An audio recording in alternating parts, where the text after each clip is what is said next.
and maybe I haven't practiced it a lot until, well, we won't go that far. The point is, Charlie Hustle found himself back on the base path again. This time, the ball was being thrown to second base. And the guy covering the bag was the commissioner himself, Commissioner Manfred. John, I don't know at what point Pete thought that there was a chance. I guess he had to go through with it, but guys like me, if I had to ask Pete Rose just one question, it would be, why did you go up there in the first place? Well, I think, Pete Rose, because he knew that Bud Selig was never going to do it, and obviously the original commissioner that did this, that made the ruling of Faye Vincent wasn't going to do this, and so he decided to give Rob Manfred a chance and give him an opportunity to maybe see things in a different way, in a different light. I give the commissioner credit in the fact that he didn't make a quick decision, a rash decision, that he apparently did go over everything that was put forth in terms of information. He did have a conversation with Rose, apparently more than one. The first conversation, I guess, didn't go so well based on Rose's inability to really admit what he was doing and, more importantly, what he wasn't doing. And I guess when the second conversation took place is when Rose finally decided that he was going to pretty much spill the beans and really admit to what he did during his time in Cincinnati and during his time in baseball.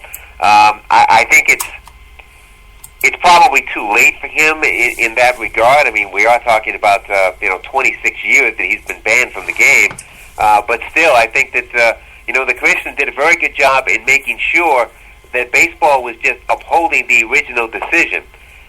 He still left open the possibility that Rose could be enshrined in Cooperstown. He's really going to put that into the lap of the Baseball Hall of Fame. That quickly made a press release saying that this was not going to happen. They will never allow him in. It's interesting because when you think about it, one of Major League Baseball's sponsors, if you will, happens to be DraftKings. And what does DraftKings do? We bet on games? I think they do. Now, even though DraftKings and FanDuel have been having their problems with certain states like New York, nevertheless, these are companies that are providing the average fan with an opportunity to get involved in that aspect of watching sports.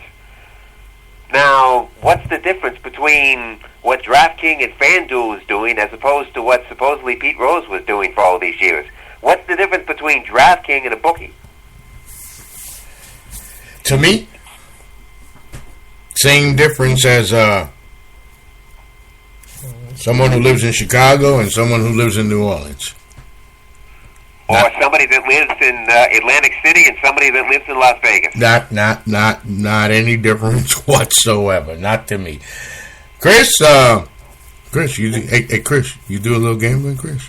Shh, don't say nothing, because Rob Manfred might be listening, and we can't afford that right now. Okay, so you can tell me, Commissioner Manfred, if you're listening, we're going to stay on point, sir. Chris, Pete Rose, Charlie Hustle gets a nay and a nay.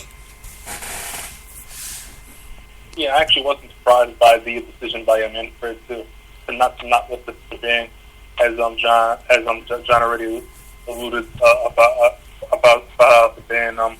Based on his numbers, Rose deserves to get in, but because of what he did as a player, he got that ban, and I'm not sure when or if Pete Rose will actually ever get a chance to be put into the Baseball Hall of Fame.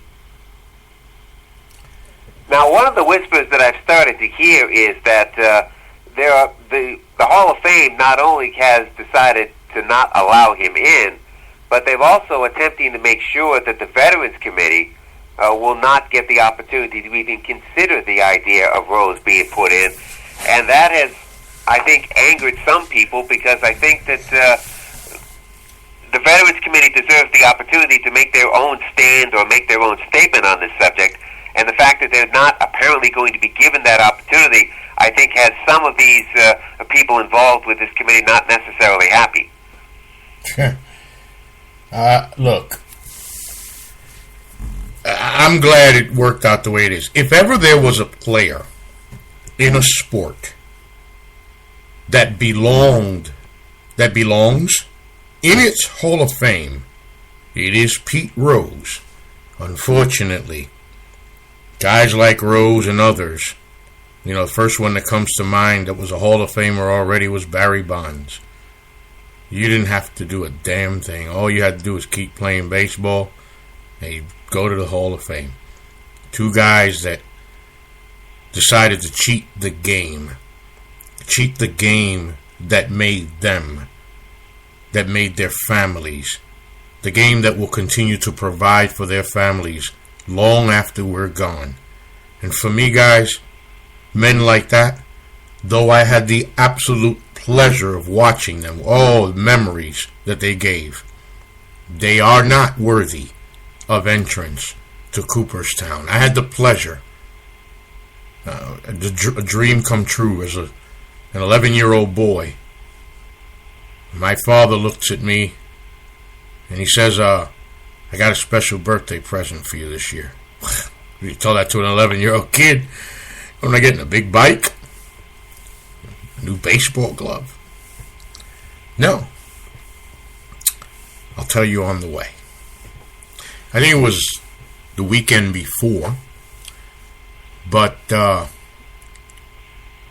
remember taking the ride, and it was really long. And I kept asking, where are we going? Finally, my dad had to tell me in the old school way, if you don't shut up, you're going to ruin the surprise. Well, I took it as a lethal threat, so obviously I stayed shut up. Eventually, and we left early.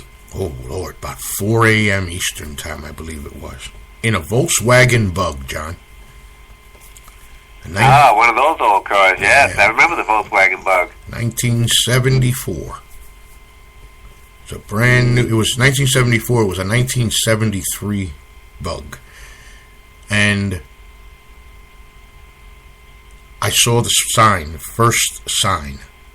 I never remember the mileage. The only thing that I remembered is that it said, the Baseball Hall of Fame.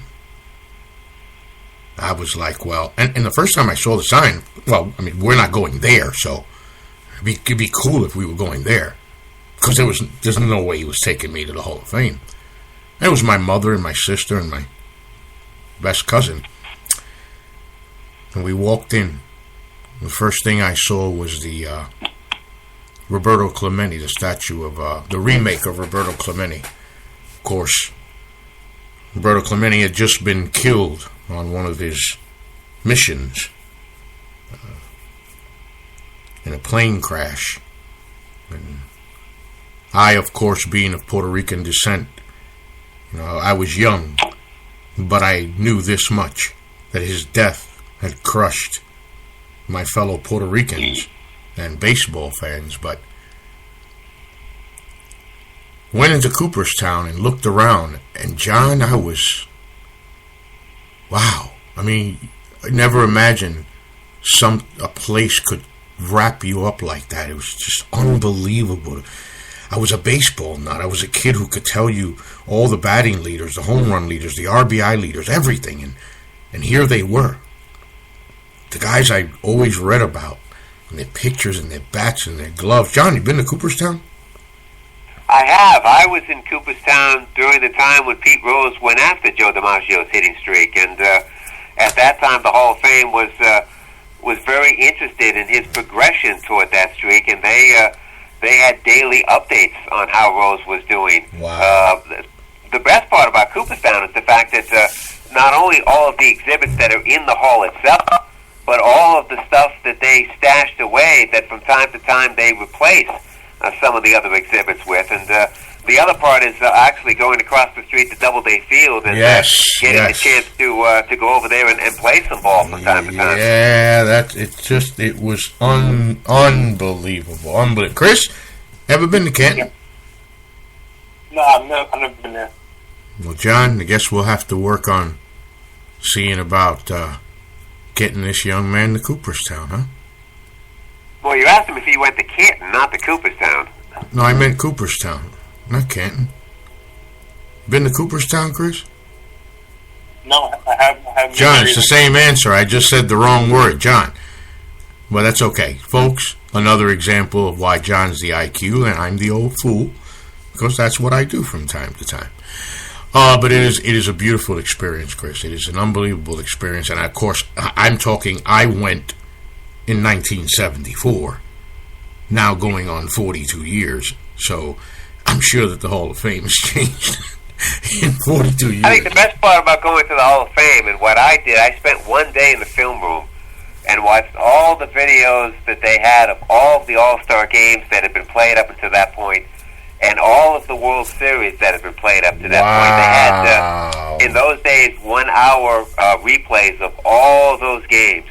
And to sit in that film room, and I spent an entire day in there just watching every one after another. Wow. And it's quite an interesting way to watch the history of the game from the old black and white days to really the color days. Yeah, to watch the game evolve right there on film. Yeah. It really is something to see all that. It is definitely one of the highlights of my life that I'll never forget. And as I was going with the story, guys like Pete Rose, guys like Barry Bonds, guys like Mark McGwire, Ken Seiko, Palmeiro. Well, forget Ken Seiko. He never was going to the Hall of Fame anyway. But Palmeiro, guys who had a lock, they don't belong there. They don't belong there. They don't belong in my Hall of Fame, that's for sure. Not by the vote. I will say this in Pete Rose's case. I don't think he's going to give up. He is 74 years of age and the whole bit, but I don't think he's going to give up. I think he's going to continue to try and see if he can't convince enough people to somehow get him into Cooperstown. I don't think the press conference that he gave earlier this week really did him any favors, but I don't think he's going to give up either. I can't imagine what it must be to be Pete Rose and know this. Two things. One, I screwed up. Two, but I still belong in Cooperstown. Yeah, but you know what? He doesn't believe that he screwed up, and I think that's part of the problem. Well, John, then that's gonna make sure that he ain't never getting in. So long as you believe that, John, you commit murders and tell people I didn't kill anybody and I don't care what the film says, well, you got a problem, buddy. Well, yeah, I guess so, and I think that even though he, I guess, in that second conversation that I mentioned with Manfred, I guess he began the process of admitting what he did during his time with the Cincinnati Reds organization. I don't think he admitted enough. I still think that there's more to the story that he would rather you not know. Hey, Chris, speaking of another Chris, what's up with Chris Davis? Yeah, I was just about to talk about that. Davis, he has an offer from the Orioles of 7 years and $150 million, but he has rejected that offer. So I believe Davis and his agent Scott Boras are just waiting to get a better offer. Another guy. Yeah, they're looking for $200 million. I don't think he's going to get it. Ain't no way. Ain't no way. Another guy I'm wondering about. I remember when I first heard the name Ian Desmond. Looked like a promising kid. Like he was going to have himself a good career, and it looks like he stepped off the flat part of the planet. Chris? Well, yeah. Chris? Yeah, as far as Desmond, I haven't heard anything on Desmond, but I do know he is seeking a deal worth more than $100 million. And is Alex Gordon? What's going to happen with Alex Gordon? Gordon is still a free agent. I know he also is seeking over $100 million. The Royals would love to bring him back, but they don't want to pay him that much money. No, I agree. I think for the Kansas City Royals, I think keeping the core of that team together is now going to become a very difficult process. It's a team that's been to a World Series the past 2 years. Guys are going to want to be paid for bringing the Royals to those World Series. They're going to want raises. And I do think for Kansas City it's going to be very difficult to keep up with the financial aspect of keeping that core together. Well, the good thing is for the Royals is they locked up Salvador Perez for that extension a couple seasons ago. But given by his play recently, I think he is owed a raise. Now, yeah, and that's probably true, Chris. But I do think the problem for the Royals is going to be which guys do you give the raise to, and which guys do you don't give the raise to? Making those kind of decisions and using whatever business model that Dayton Moore has in place over there is going to be the key to how long this team can stay